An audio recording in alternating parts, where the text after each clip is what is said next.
உங்கள் தங்க நகை விற்று உடனடி பணம் பெற மேக்ஸ் கோல்ட் கால் 04445454545.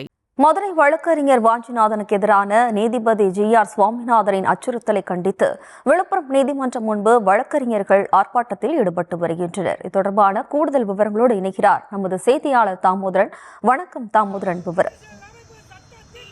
மதுரையில் பணியாற்றும் வழக்கறிஞர் வாஞ்சிநாதன் மீது பேச்சுரிமை பறிக்கும் வகையில் நீதியரசர் ஜி.ஆர். சுவாமிநாதன் அவர்கள் நீதிமன்ற அவமதிப்பு வழக்கினை பதிவு செய்ததை கண்டித்து தமிழ்நாடு மற்றும் புதுச்சேரி வழக்கறிஞர்கள் சங்கங்களின் கூட்டமைப்பு சார்பில் இன்று மாநிலம் முழுவதிலும் உள்ள நீதிமன்றங்கள் வாயில் முன்பு ஆர்ப்பாட்டம் நடைபெறும் என அறிவிக்கப்பட்டிருந்தது. இந்நிலையில் விழுப்புரம் குற்றவியல் நீதிமன்ற வழக்கறிஞர்கள் சங்கம் மற்றும் விழுப்புரம் வழக்கறிஞர்கள் சங்கங்களின் மாநில கூட்டமைப்பு உள்ளிட்ட பல்வேறு அமைப்பை சேர்ந்த வழக்கறிஞர்கள் விழுப்புரம் பெருந்திட்ட வளாகத்தில் உள்ள மாவட்ட பெருந்திட்ட நீதிமன்ற வளாகத்தின் முன்பு கண்டன ஆர்ப்பாட்டத்தில் ஈடுபட்டனர்.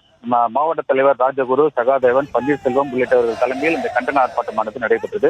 இந்த கண்டன ஆர்ப்பாட்டத்தில் அவர்கள் வலியுறுத்தியது வாஞ்சிநாதன் மீது பதிவு செய்யப்பட்டுள்ள அவமதிப்பு வழக்கினை வாபஸ் பெற வேண்டும், பேச்சுரிமை மற்றும் கருத்துரிமை மற்றும் பாதுகாப்பதற்கான நீதிமன்றங்களின் அடக்குமுறை நடவடிக்கைகளுக்கு எதிர்ப்பு தெரிவித்தும் இந்த கண்டன ஆர்ப்பாட்டத்தில் ஈடுபட்டதாகவும் இந்த வழக்கறிஞர்கள் சங்கம் சார்பில் கண்டன கோஷங்கள் எழுப்பப்பட்டது.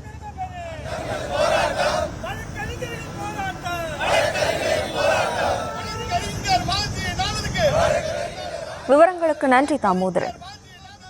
உங்கள் தங்க நகை விற்று உடனடி பணம் பெற மேக்ஸ் கோல்ட் கால் 04445454545.